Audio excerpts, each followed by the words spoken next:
Your Holiness, on behalf of Sakya Local Children and all the people who are gathered here in Siba, where we are having starting of the 33rd annual White Tara retreat, which this time has auspiciously coincided the 16th anniversary of Kyabje Chogye Trichen Rinpoche. It's very great that we have the honor to have Your Holiness to bestow the White Tara Six-Domed Empowerment and a very auspicious beginning. And so therefore, we are very, we would first of all like to offer our congratulations on your enthronement as the 43rd Sakya Trizin, which we were able to send a short message during the enthronement, but today being our first opportunity to receive this empowerment yourself as a 43rd is a very auspicious beginning for us to have your blessings and influence in many people's lives, including your Holy Father and your Holy Brother who has already blessed us many times. You also have visited Australia before. And tonight we are also have joined by thousands of other initiates from many different countries and translated into many languages through Sakya Friends, who is very happy to work with Your Holiness teachings through today our the White Tara Sadhana, empowerment. We have been working together like this for a couple of months last time, and we have this amazing blessing today for Your Holiness to actually give this White Tara empowerment. So Your Holiness, I would like to thank and zooming all the way from Mandawala to us here, because His Holiness this morning pushed his actual prayers many hours, puja many hours, way in the early wee hours of the morning, so that he can accommodate to give this empowerment. So we are very thankful, Your Holiness. Thank you very much. Now I will pass it over to you. Thank you, Your Holiness. Hello, can everybody hear me? Yes.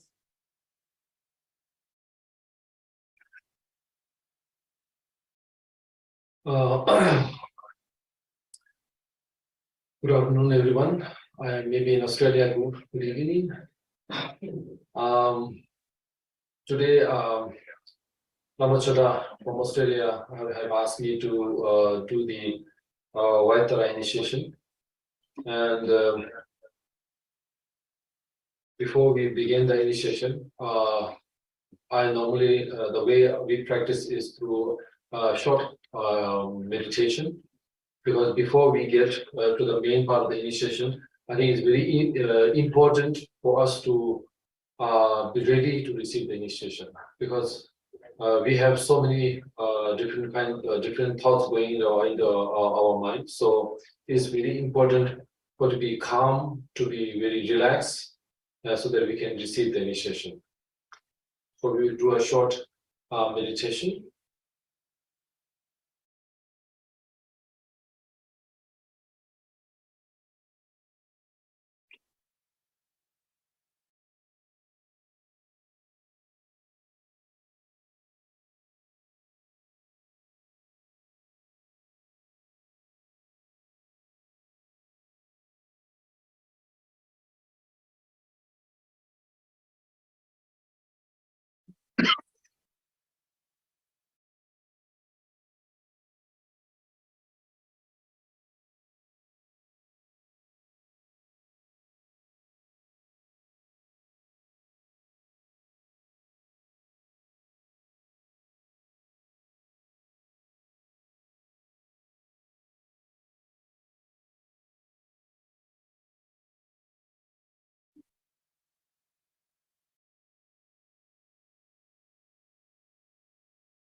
So before we begin the initiation, I think it's also very important to understand why we are receiving the initiation. Receiving initiation itself is an easy part for where I would say, but the reason why you want to receive the initiation and what you're going to do with the initiation after you receive it, that is, I think, the more challenging and more important questions that we have to ask. Why we are receiving initiation is, of course, we understand, of course. Now I believe that you have been studying Buddhism for quite some time, so you understand that we are in samsara. We want to get out of this samsara, not just for ourselves, but for the sake of all sentient beings. That you want to practice the Buddha, Buddhahood, and also to achieve Buddhahood for ourselves, or all sentient beings to be Buddha, attain Buddhahood. Now, when we say samsara, I think it's also very important to understand the question itself. It's samsara. Normally we say samsara, and we have in our head the way we explain is that samsara is like a wheel where we are going in round and round. We are born, we are getting old, we are getting sick, and then we die. So basically, you are born and rebirth taking again and again. So we are into this samsara circle or samsara base. There is no end, which is always going round and round. So this is the kind of image that we have in our mind. But I think we have to also understand what is samsara. What is samsara made of? What is samsara? How it functions? I think the samsara itself is the actually nothing outside. Samsara is the material which is made of samsara is made of our own different thoughts, stream of thoughts, small thoughts, which is combined, joined by our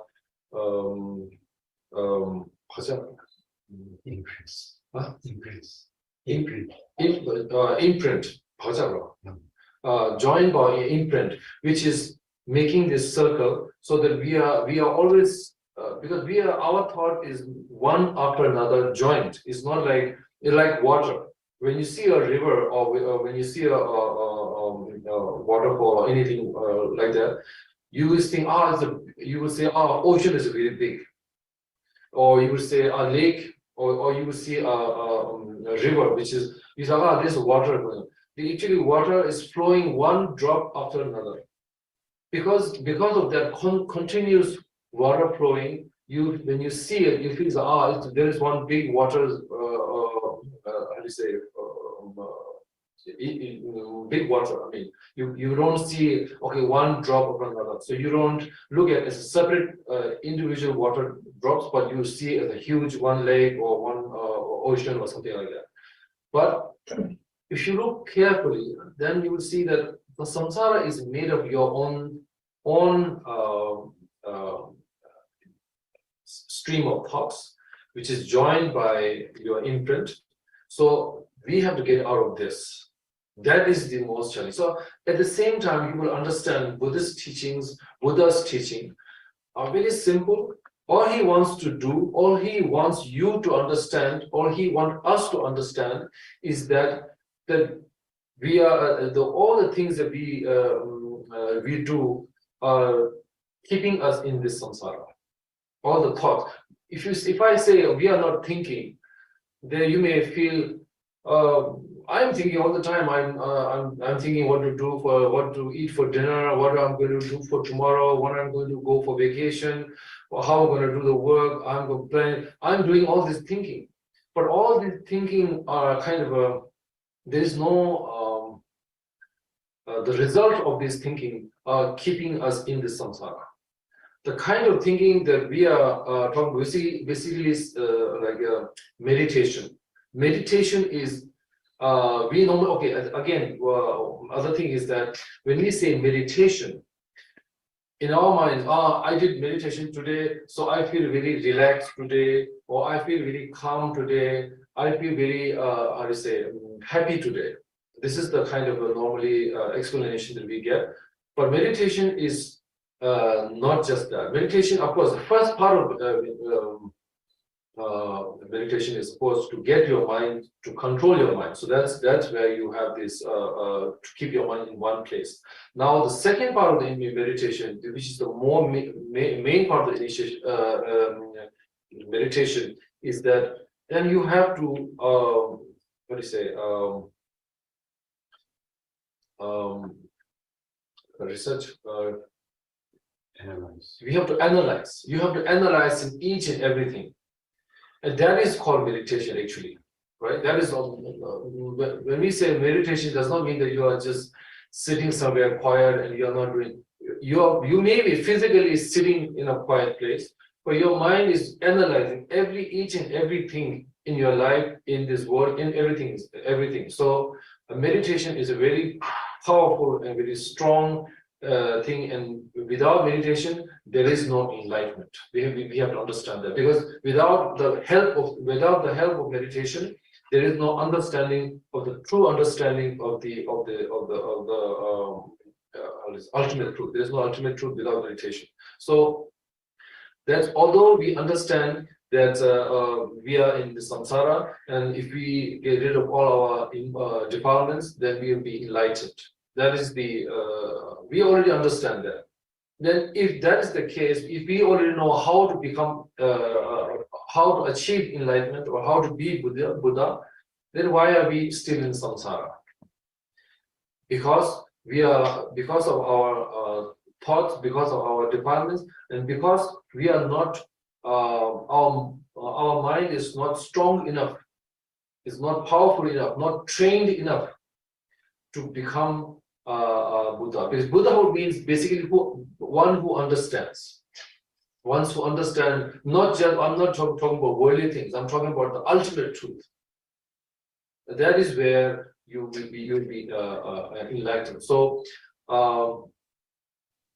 understanding the samsara, as Buddha said, is like waking up from your dream. Whatever you dreamt in your dream, it feels real. You will feel the wind, you will feel the fall, you will feel the happiness, you feel whatever you feel in your dream, you can actually feel it in your physically. Physically, you are reacting to that. So, but as you wake up, then you understand, this is just a dream, it's not true.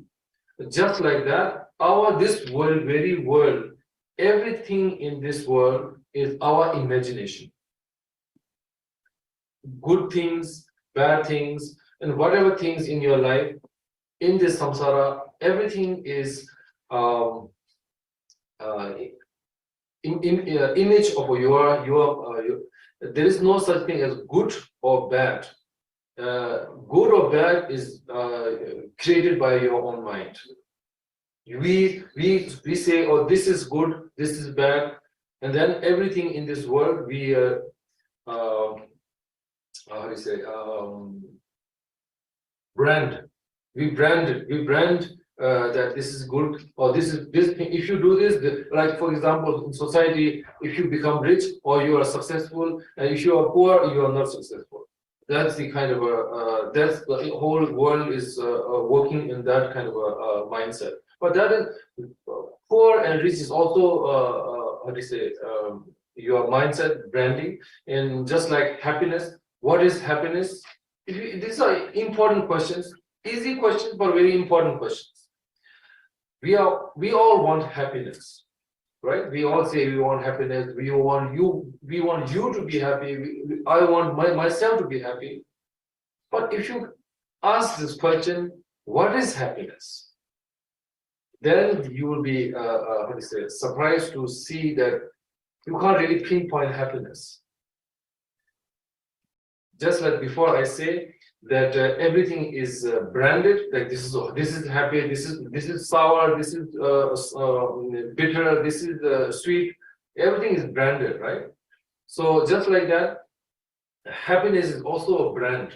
If you do such, if you feel certain kind of feelings, these are called happiness.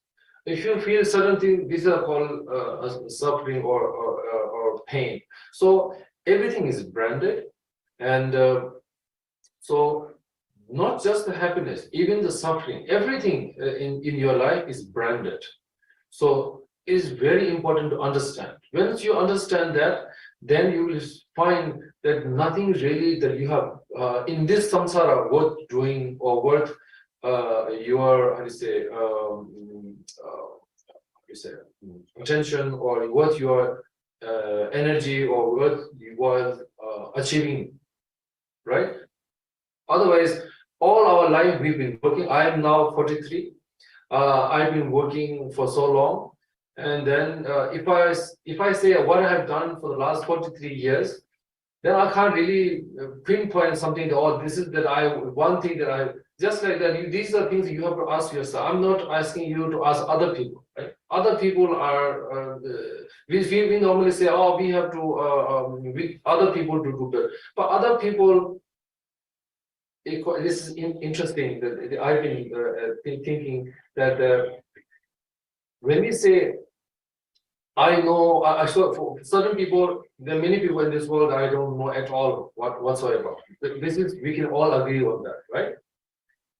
Now we come to the people we know in our life. For example, your co-workers or your family members. You say, I know that person. Because what do you know? Oh, I know because he's so high, he's the skin, the color, he likes the apple, or he likes McDonald's, or he or she, whatever. There's these certain things that you will pinpoint, and they say, I know everything about that person. But if you really think about, if you know everything about that person, then you should be able to tell what is going to be doing the next moment. But you can't tell me that what he's going to think. Physically, you can how to say, you can place that person in a certain area, but mentally you can't say at all what that person is doing. Now, if you should come even closer to yourself. For example, your children or your parents. You say, oh, I know everything about my parents. It's my parents. It's my children. I know everything. What he likes, what he don't like. But if that is the case, why there are quarrels or why there are arguments within the family? Because if everybody knows everything exactly what's going to happen, why there's arguments? Because we don't understand each other. What I want, what the children doesn't understand or doesn't want to do, or what children wants, the parents doesn't understand or what doesn't want to do. So these I think so that means we don't understand much about our family. Now the question even come closer to yourself. Do I know myself? Now this is the question that I find when I thought like this, I got goosebumps basically. It was quite interesting for me, because if I ask myself, do I know myself? That is a very chilling, or scary, or very because if you don't know your co-workers, your family members, even your parents, your own blood, and your child, and then finally you don't know yourself. Because if I know myself exactly, if I know exactly everything I'm going to do, so of course I know everything. I know I want to go there, I want to eat that, I want to do this, I have all this. Then this is a very big mistake that we are making by thinking that we know ourselves. We have no idea what we are about ourselves. Because if we know everything about ourselves, then, for example, right now is in India time is 2:28 or 14:28.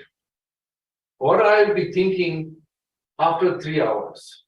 Can I say up at 4 o'clock or 5 o'clock today exactly? My mind, I'll be thinking like this. Can you point yourself after 3 hours of after 3 hours from now, this moment?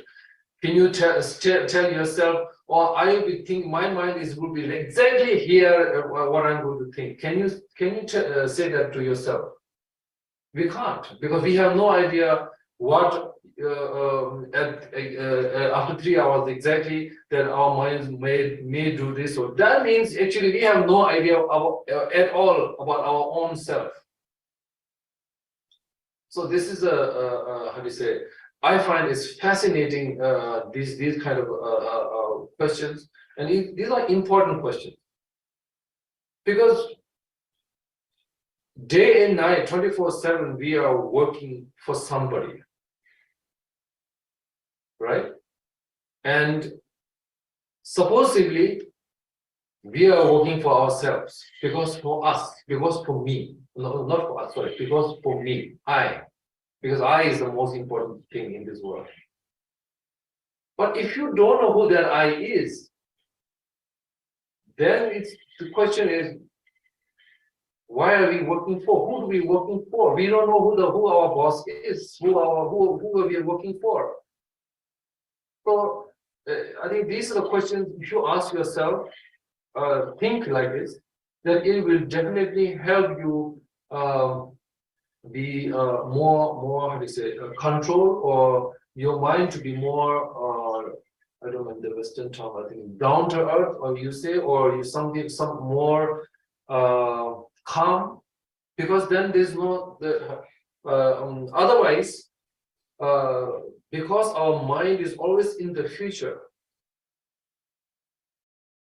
That's why our mind is never calm, because we are always trying to be in the future. The future is not the present. So we can never be in the future because we are always in the present, and we are always trying to reach to the future, because when the future becomes present, there is another future. So this endless stream of future is coming, and that's how it's very difficult to satisfy our mind, because there is no such thing as satisfaction. You may think, oh, if I have, or if I get this promotion, or if I get this job, or if I get this object, or if I go to this place, I will be happy. But I'm not just telling you what it is. I'm just sharing the experiences that I have, and I would like you to also ask these questions to yourself. It's much more important to ask these questions for yourself rather than me telling you that you are going to feel this way. Because that is the most, because ultimately the most important person in this world is yourself, right? Everybody has their own, we all have our own different mini worlds. We all have the most important person in your life. We all have the most beautiful place in your life. We all have the most delicious dish in your life. The most best restaurant in your place. Everybody has their own how to say these are called brandings, right? These are the best things, the best, most beautiful person, most handsome person. These are all brandings, right? So this is important to understand, because once you understand that your mind is actually branding everything, the thing actually does not exist, does not necessarily how to say is more beautiful or ugly or anything like that, but you project, your mind is making it beautiful or rich or poor or whatever it is. So it is very important. These questions are very, very important, because otherwise the practice that you do, what do you get? What are you trying to get out of? If you don't understand samsara, then why are you trying to get out of samsara? Right? Why do you need to get out of samsara? Because everything is branded. So but we have this vague idea, I know, I can say, oh, Lama Choedak, he's in Australia. I know Lama Choedak, exactly everything. He is in Australia, he's in Canberra, and he's a very good teacher and very good in English. I can say all this, but it's similar to myself. I can say, oh, I know myself. I like cricket, or I like to eat a certain food, I like to go certain places, I like certain colors. But these are vaguely, we are just saying vague things. That I like certain things, but that's not the full, how do you say, that's not the complete I. So it is very important to understand. Once you understand that, actually, that will give you the how do you say, understanding of Buddhism. What Buddha is trying to teach you. It is what he is trying to teach you is so simple that it's so, for many people it's unbelievable that it's so simple. But at the same time, if you want to be more detailed and more complicated, you can study for the few or many generations. You still will not be able to understand. But if you understand the core, what do you say, the meaning of the Buddha's teaching, then you will find basically if you understand yourself, if I put it in a more worldly terms or easier terms, the moment you understand 100% who you are, what you are, understand yourself, and that is basically the enlightenment. Then you understand, to be enlightened. That's why, if you, especially how do you say, in the case of this Vajrayana or Mahayana, you should be enlightened. Basically, it does not mean that you will be going to a different planet, or you will be going. You have to be rebirth. You have to how do you say, you have to pass away to become a Buddha. No, that doesn't work there. Basically, understanding yourself is attaining enlightenment, because then you will be more more how do you say, then there is no attachment, because that is where meditation comes in. Meditation is very important, very good, one of the best methods to understand these questions and to ask this question. That's what to basically to understand yourself. This is the question. For this reason, all the Buddha's teachings are the result will give you that basically to understand yourself. All the Buddha's teaching is basically to try to understand oneself, and once you do that, then you basically be enlightened. So this is a very important question. I ask myself this as much as possible. These are simple questions, very important questions.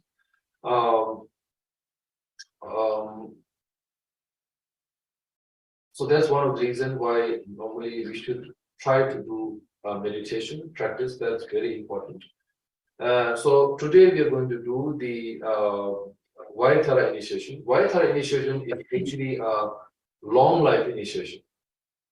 Now, those who have practiced Buddhism, you will understand all the lamas and all the great masters. You always say, "Oh, this life is very precious life." Very precious. To be born the human form. There are 6 realms. Out of that, the human realm is the most important, and the most beautiful, and most important for, especially for practitioners. What they actually mean is that not just being born as a human. I used to think that, because when I used to think just being born as a human is precious. That is not the case, because then they have so many different people in this world, so many different kind of persons, and then not everybody you feel for. You will find that not really can't be precious, because precious basically means that you have to get a lot of how they say the right consequences, the right to be born as a human, physically fit. And when I say physically fit, means that you can understand the teaching, you can hear the teachings, and mentally fit. Also very important. Physically and mentally, you have to be fit to understand the Buddha's teaching. Because even though somebody is sitting next to the master or guru, or even Buddha himself, if he can't hear or if he can't understand Buddha, Buddha can teach himself, but the person will not understand anything. So it is very precious when I say that human body is, there are conditions. Not just being born as a human is considered as precious, but if you are born in a physically, mentally fit and also environment also again, if you are born in a war zone, or if you are born in a very difficult area like a drought or something like that, then it's very also not possible to receive teachings. And so these are away from all this, and that is considered, and also to find the right master, to meet the right master, not just meet the right master, but also to be able to have the conversation or to receive the teaching. These are many conditions. But once you have all of that, then life is become precious. And that kind of life we want to prolong as much as possible. Because if you are not alive, then that means you can't do your practice, right? So that's why, not for just to be to live long or to do more samsara work, not like that. To do the your practice yourself. That is the reason that we want to receive long life initiation. Of course, receiving this initiation, then not just this is like a license. Not just receiving the initiation, but after receiving the initiation, then you have to practice. Without practice, just by mere receiving the initiation, your life is not going to automatically become longer, or you stop taking your medication, stop going to doctors. It doesn't work that way. There are many cause and conditions, so all of them must be followed, and then plus by how do you say, practicing the for example today's initiation, Vaitara, then your life will be prolonged. So these are very important. So we will begin the initiation.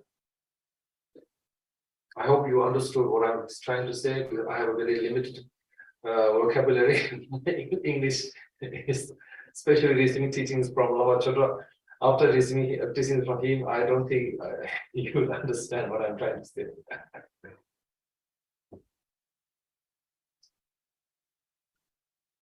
So the entire time, for the beginning, for the main part of the initiation, and also the conclusion part, you are not receiving this initiation for yourself. You are receiving this initiation for the sake of all sentient beings, so that you can prolong your life, so that you can practice, so that you can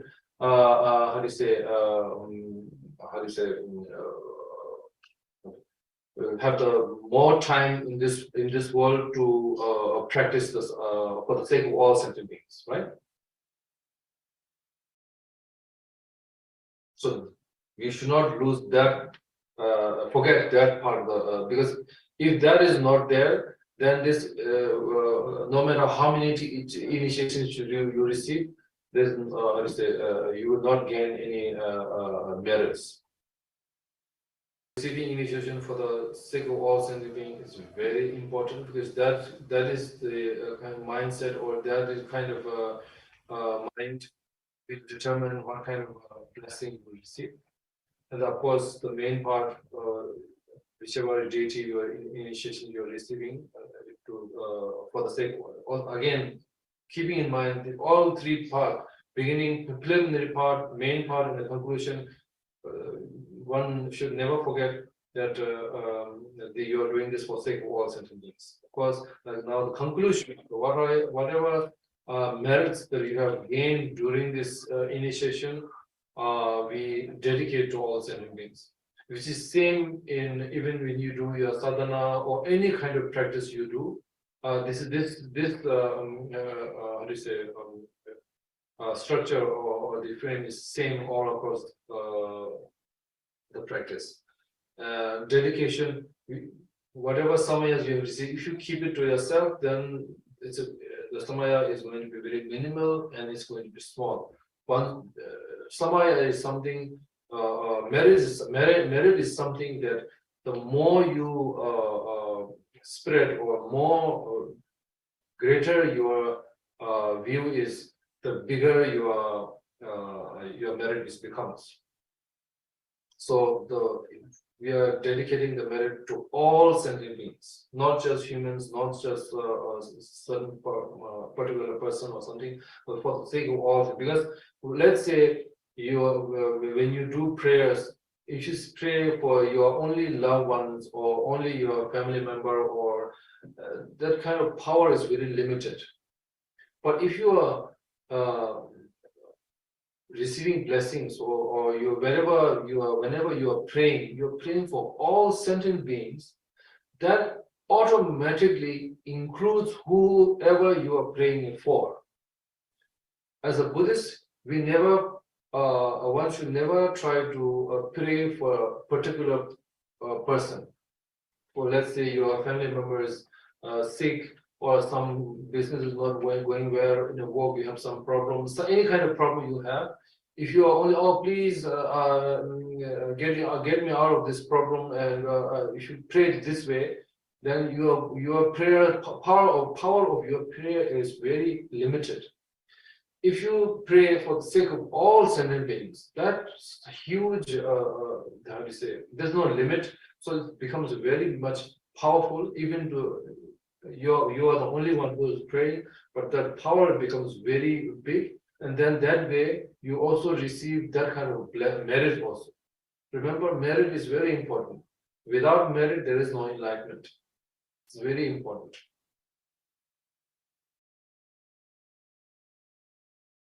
So we have completed the initiation. This is a long life initiation. But as I said in the beginning, please take your medications, do your exercise, eat healthy foods. If you do not do all this, just by receiving this initiation, you will not be having a longer life. So this is important. You cannot just rely on this. So do what you have to do, all your exercise and your walks and your whatever you are doing. It's very important. And before we do the dedication prayers, I would like to thank Lama Choedak, who have requested this initiation, and for the center members, and also friends, Sakya Friends, who has translated, I believe, into, I think, 11 or 12 of languages. Because of their work, now so many people can practice Vaitara, so we are very thankful to them. And also for Manjushri Center from Taiwan, for Aniwangmo, who is also transmitting this initiation to all our members and friends and family. Thank you very much. So we'll do the dedication prayer. Sonam de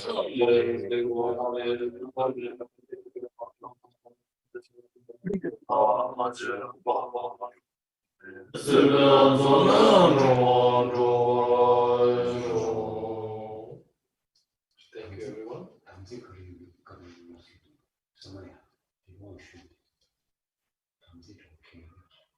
Okay, Samaya.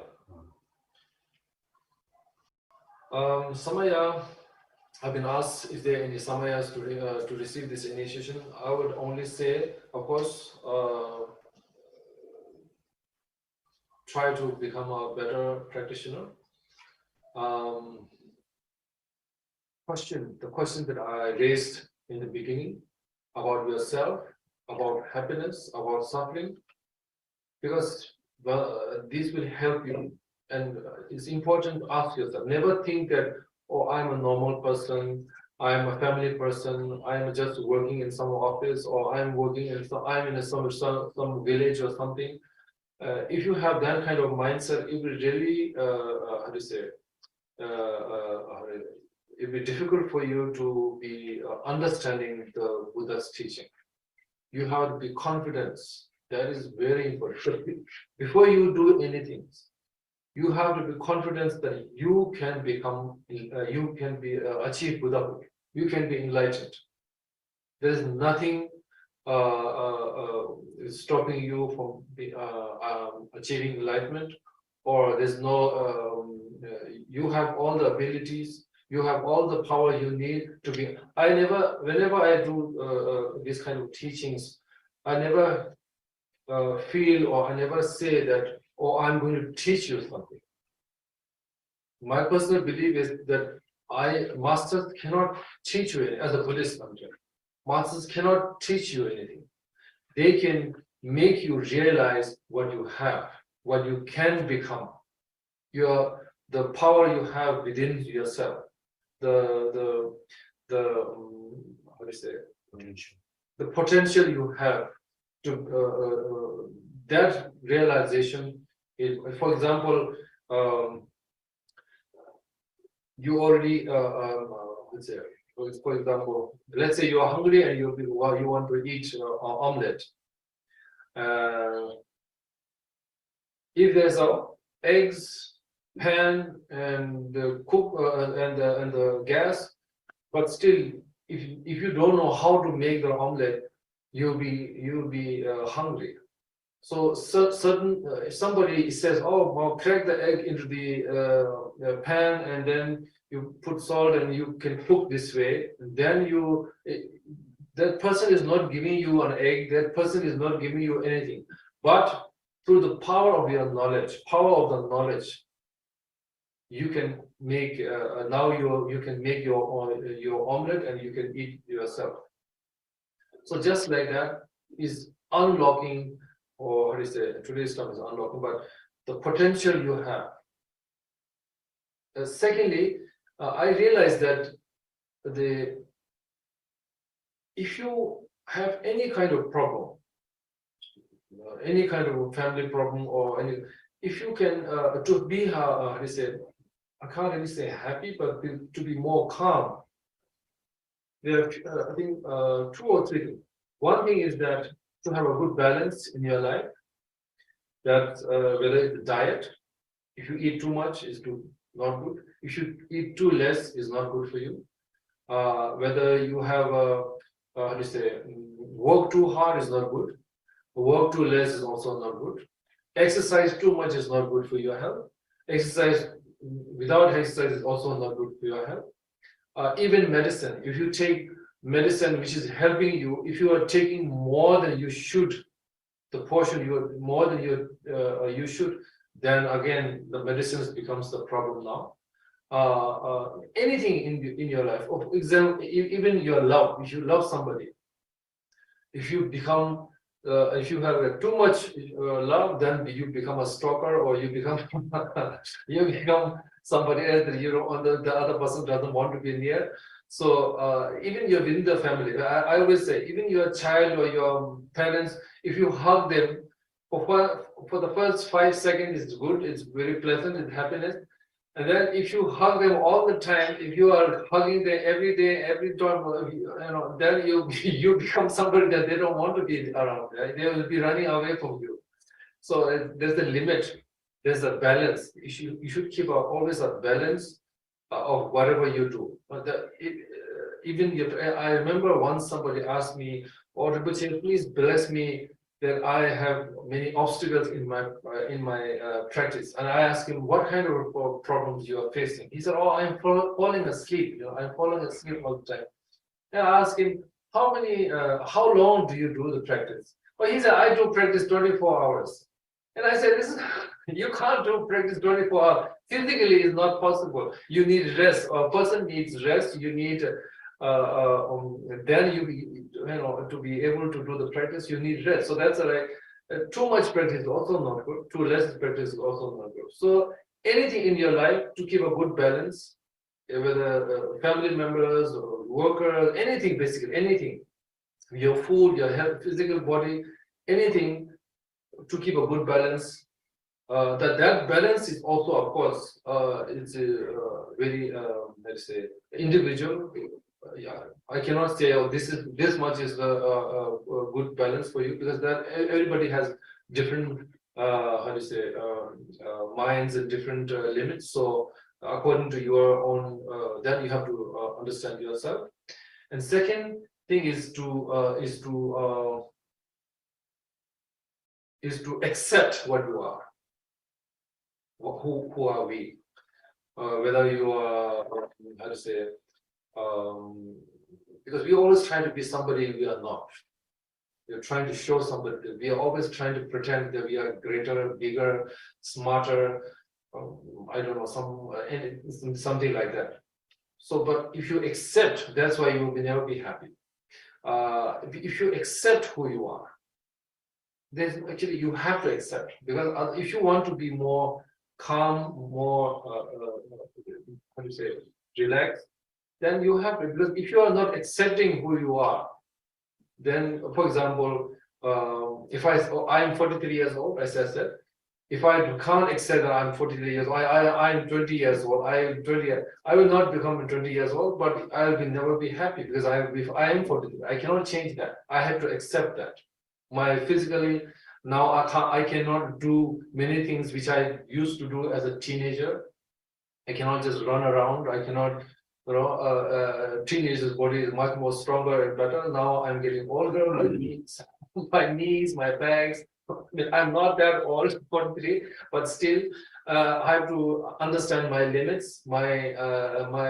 Accept that I'm 43 years. I have to understand that. So just like that, I mean, according to your own age and according to your own this thing, accepting also is very important, whether you are rich or, I mean, these are just the numbers, which, because I have met many different kinds of people in my life. I have met very rich people. I have met like people who doesn't have enough food for one day, that kind of people also.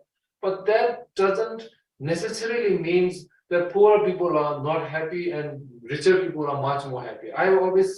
In fact, I've seen that more the richer people have more problems. I have always seen them in stress. I've always seen them in how do you say, in a more difficult situation. I'm always seeing them, people surrounding the rich people are always not kind of a very, how do you say, genuine people. So I find that no matter whatever situation you are in, accept and also balance. These are the two things, if you can practice, I think you will become a much better practitioner, a much better human being, a much better person to your family, much better person to live in a society, much better person for all around. So these are basically to the acceptance and keep a good balance. I think that's only thing I can say. Over the years, I've received many teachings, but my mind, I am, how do you say, um, slow down. I'm very slow and very dumb, so I don't understand many of the things. But whatever I have understood, whatever I have experienced, I try to share with you. If you can, if it helps you, please try to do this. I'm not saying that just because you have received initiations from me, I am telling you you must. I cannot say that. I can never say you must do that. You must do that. Whatever practice, whether you're doing, how long you're practicing, whether you're doing your practice or not, how long you're doing your practice, which deity you're doing, this is all your decision. As a Buddhist practitioner, I can try to help you. I can only try. I can only try to show you what I can, what I have seen, what I have experienced. And that's the so. So this way we have completed today's initiation. Thank you very much. Thank you, Your Holiness, for taking such a precious time while you have a very heavy schedule there, doing all these pujas in memory and honor of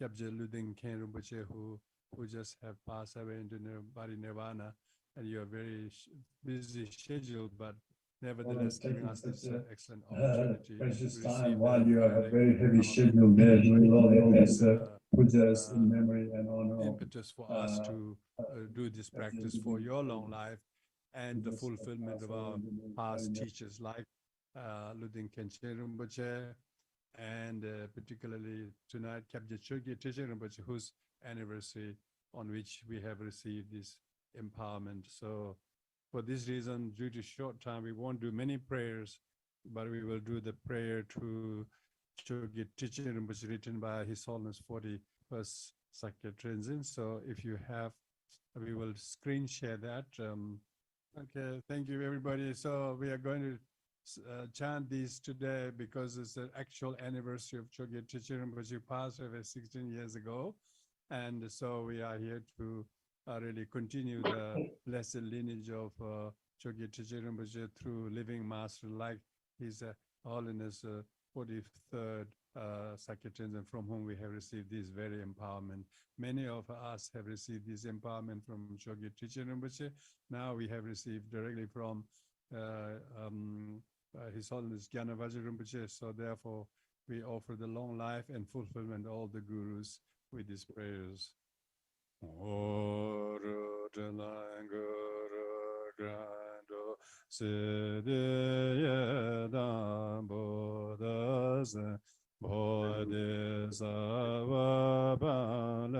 Refuge, troubles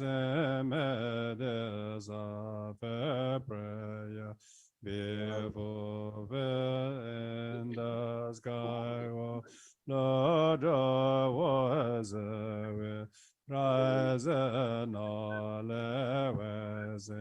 mandala shining fire so